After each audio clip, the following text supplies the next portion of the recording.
these other teams do, like Baltimore and the Blue Jays, is that they're such a cheap organization that they've got to go for it right now with these guys on the roster. Instead of giving Jed Lowry $12 million next year, they're going to let him walk in free agency.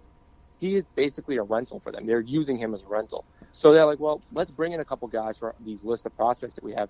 Try and, sneak out a World Series or an ALCS in there, get a new ballpark. And then, people are going to forget, just like with the Moneyball thing. You forget how many players left that team, Damian, Giambi.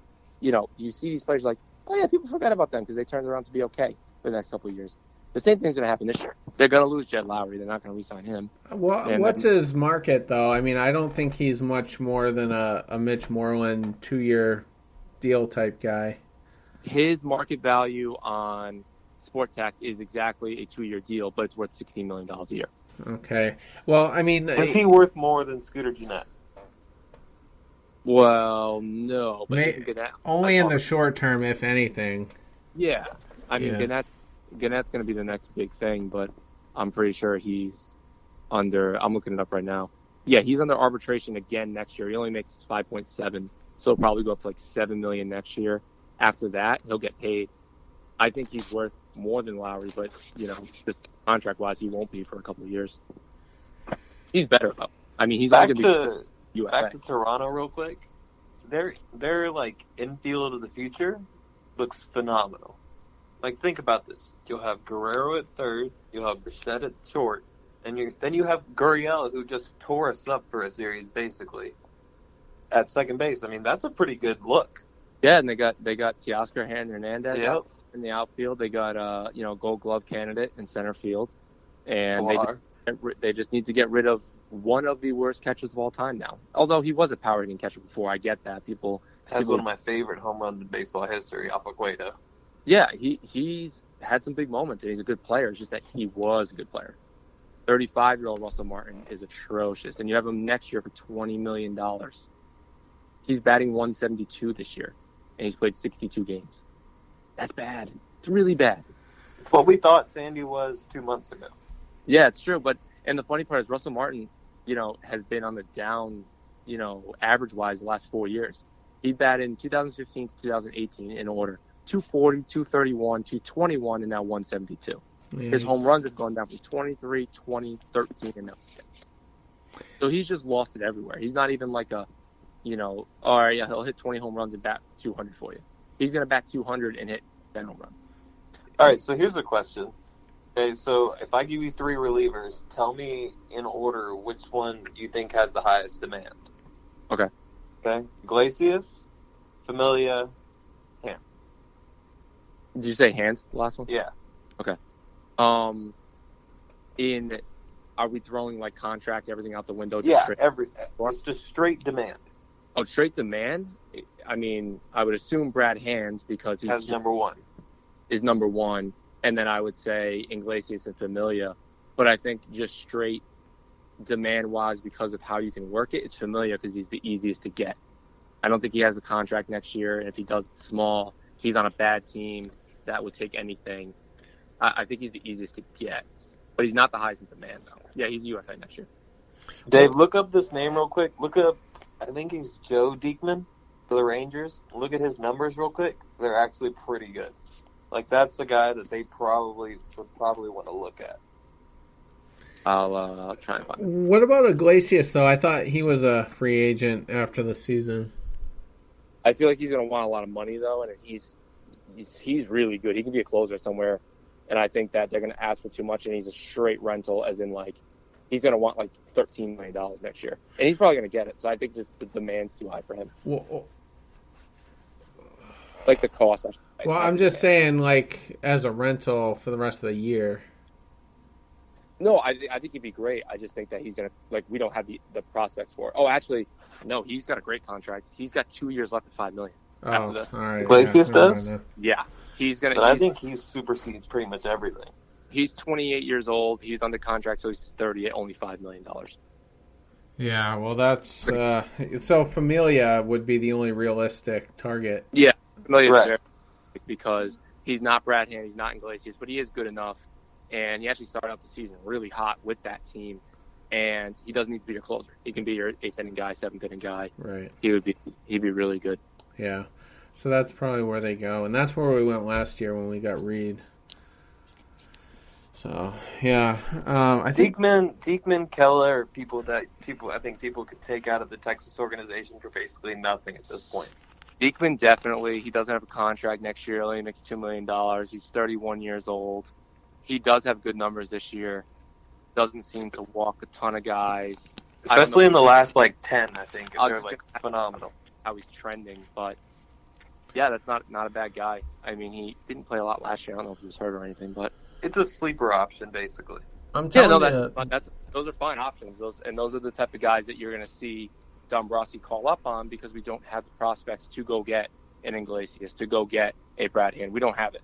Or it's like, you can have Iglesias, just give us Jason Groom. Yeah, no thanks. No shot. So and you can pick on Texas because Texas has to get whatever they can at this point to try to replenish their farm system because it's just awful at that point. And you hope they do that, just like you would hope that Baltimore is going to move Britton, Machado, Andrew Jones, Cashner, if they can move that contract. All those guys, if they can move them. But, it comes down to if they want to. Texas really likes Blake Swihart, so... yeah, they apparently want him badly. Yeah. I'll tell you what, though, that's not worth it. Swihart for him, 1-for-1's not worth it. No. For Diekman, I think, anyway. No, I think you can get more for Blake than that. Yeah, I think so, too, especially now that he's going to be playing, he's hitting the ball better, and he plays 4 positions. I mean, he plays... basically a showcase. Yeah, he's been showcased all year, and he's passing with flying colors. You put him out he made a nice play for Lynn yesterday on a scoop that Lynn made a nice stop at. I saw that. First. He's not a liability defensively. He's so fast. So fast. You could put him on the bench and you need a pinch runner. As long as he doesn't get deked out by the left fielder like he did yesterday and get doubled up for no reason. He's so fast. He's so young. He's got a great contract. 4 more years of arbitration or something like that after this, or 3. I mean, he's worth something. I think it's even longer than that, isn't it? It might be, yeah. It might be 5 years. Yeah. He went first to home, didn't he, in the series sometime? Yeah. He went first to home on a single. Yeah. Or it was a single and then he got down to second up the row or something. But technically, I think it was just a single first to home at that, which is pretty impressive. What is his market then? I mean, what do you what's a realistic target with him? As somewhat of a centerpiece. You could go if San Diego lowers their asking price, you could build around a Swihart trade for Hand. Hand for Swihart isn't good enough 1-for-1, obviously.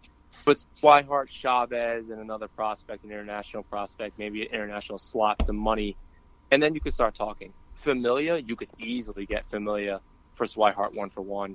I think you would even want to try and get something back with that if you're the Red Sox, if you're going to give up Swihart for that. I think he's showcasing that he can do something, and he's very versatile, and he's not going to bat 200 the rest of his career. So I think if people lower their expectations to get him, I think he could go get Familia 1-for-1, though. I think that would be a really feasible thing to do. I think the Mets would do it. I think the Red Sox would sit there and say, we don't have a position for the guy.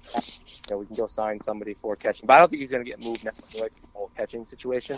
Because that is A, being hurt this year, and B, sucking. I just don't know if he gets moved. Yeah, I mean, I just feel we would just need a backup catcher, to be included in the deal. So we would take whoever Texas wants to give us or whoever. You just get a guy because once you just need a body in there. Yeah, Sandy's going to play every game in the playoffs anyway. Right. So you just need a body. It's kind of like starting pitching. Yeah, I get that, but I'm not sold that Vasquez is going to figure it out next year. I don't like his contract. I've talked about it before, and how good Swihart's contract is.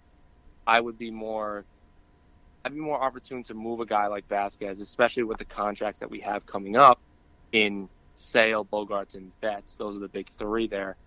Saving $4 to $7 million off of, Nunez and Vasquez, that's a lot. And Pomeranz. You throw those 3 guys in, all of a sudden you have close to $20 million free.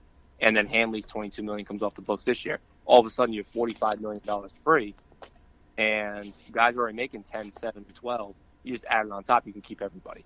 So I think that, you look at a team like Cleveland and how they kind of work their system with their money, and you want to model it off of that a little bit. Yeah. I mean, that gives the Mets an everyday player, too, if we go back to the Swihart to the Mets thing, I mean, at this point, they have to be ready to get rid of Travis d'Arnaud, however the hell you say his name. I mean, it hasn't been good. He's also hurt. Yeah, so that helps. Who else do they have, though, that could be of value to us, like position player-wise? On their roster? Yeah. Or, like, I don't know their system at all. No, their major league roster. Jose Reyes? No, that's not a value to me. Jay Bruce, I just checked on him. He's out indefinitely, so no. That doesn't. I'm just trying to They're think. trying to give away their entire rotation, basically. Well, do you think they really will before the season ends, though? No, they're the Mets. Hey, does Jose Bautista make anybody upset? Okay, I would take that before Reyes. Yeah, me too. Yeah, but I don't care for him personally. Obviously, that's another Matt Harvey type situation. Yeah, I agree. I'm not a fan of that. I mean, those are the only guys that their team sucks. You know what I mean? And any of their decent players are either hurt, indefinitely, like a David Wright's hurt, a Cespedes, AJ Ramos, Ramos, Jay Bruce, or they have super big contracts. Cespedes makes $10 million. Jay Bruce makes $14 million next year. David Wright is a walking corpse. So Todd Frazier, who I don't even like, even him, you could say, oh yeah, maybe him. He makes $9 million next year. If you want to bring him in. So. Well, they'll eat money though, especially on the 1-year deals. What about? You would think that. You would think. I mean, there's some owners out there that say, I'm not paying someone to not play on my team, and then you run into those situations too. Poor David Wright hasn't had an AB since 2016. I feel so bad for David Wright because he really wants to play baseball. But then I go back to my always things. I don't feel bad anybody making $20 million to not do their job. Like, he doesn't have to play baseball and he gets paid $20 million a year. He's played 75 games since the end of 2014. And he has a full no trade. But he was the Mets for a long time. So you can understand them giving him that no trade. He was, and if he stayed healthy, it would have been even better. They moved the walls in for him, from what I remember, over there. I mean, he batted great. I mean, from 2008 to 2013, he had one bad year. He batted 254 that year, and he didn't even play the whole season. Other than that, it was 300, 280, 3. And in 2014, he batted 269, but that was their year that they made a run to playoffs at the World Series. And he was like Mr. Met. So that year and 2015, where he came back and played 38 games. So poor David Wright. Feel bad. Do we need – this is a weird question. Do we need like a real big speed guy, or is Lynn going to wind up being that guy? I think Swihart could be that guy too. Yeah. Swihart, Brendan Phillips, if he comes back and still some wheels. I don't think we need a speed guy. I think we need off the bench. Like Benintendi's fast. He's not like Swihart fast, but he's still fast, Yeah, but Benintendi plays every day, so you need a guy that likes Swihart. That you need like that Dave Roberts type off the bench. Yep, I think Swihart and Lynn could be that. I think Swihart would be perfect for it. I think you just tell him out, go out there, and then if he goes out there and gets thrown out at second, or he gets the second and they don't bring him in, you're okay with him in the field after that. He can play catcher, he can play first, he can play outfield. So if Sandy goes out there in extra innings and draws a walk in the 10th, and we need a pinch runner, throw Swihart out there. If he gets thrown out or we don't bring him home, now he's your catcher, so you don't lose anything. Well, going back to the Mets, what about Asdrubal Cabrera? I can't imagine he's going to be too costly. I think he's there on only a 1-year deal. 17 home runs, 52 RBIs, 281, 334. He's not on a contract next year. He makes $8.25 million, so we'd have to have them eat money for the salary. He would definitely be somebody who would fit. They're just so incompetent. It won't happen. They probably won't move anybody, honestly. No, I mean they got the shaft there when it comes